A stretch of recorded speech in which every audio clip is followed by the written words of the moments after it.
STFৰ inspector Kapil পাঠকৰ নেতৃত্বত দুজন ড্ৰাগছ সৰবৰাহকাৰী গ্ৰেপ্তাৰ।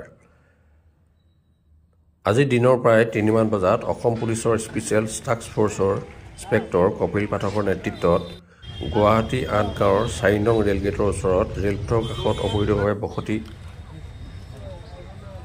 কৰা অঞ্চলৰ পৰা দুজন পৰিমাণৰ ড্ৰাগছ আৰু নগদ টকাসহ দুজন ব্যক্তিক আটক কৰা হয়। Bureau report Patkai TV. Information আছিল যে ইয়াতে বহুত দিনৰ পৰা ড্ৰাগছৰ ব্যৱসায় চলি আছে। সেই মানুহে আমি এটা ষ্টেপত দলে আজি ৪ নম্বৰ গেটত দেখিলে দুজন কুখ্যাত মানে ড্ৰাগছ ব্যৱসায়ত জড়িত ব্যক্তিক আমি এপ্ৰিহেনশ্যন কৰিছোঁ। তেওঁলোকৰ পৰা আমি টোটেল ৩৫টা কণ্টেইনাৰ জব্দ কৰিছোঁ, যাৰ ৱেইট হ'ব 46.9 গ্ৰাম আৰু ৩৩০০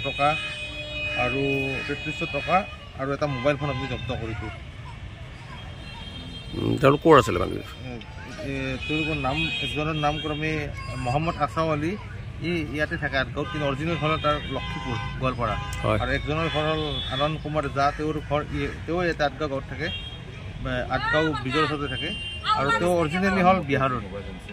ড্ৰাগছ কি ড্ৰাগছ পাইছে আপোনালোকে? এইটো হিৰইন পাইছে।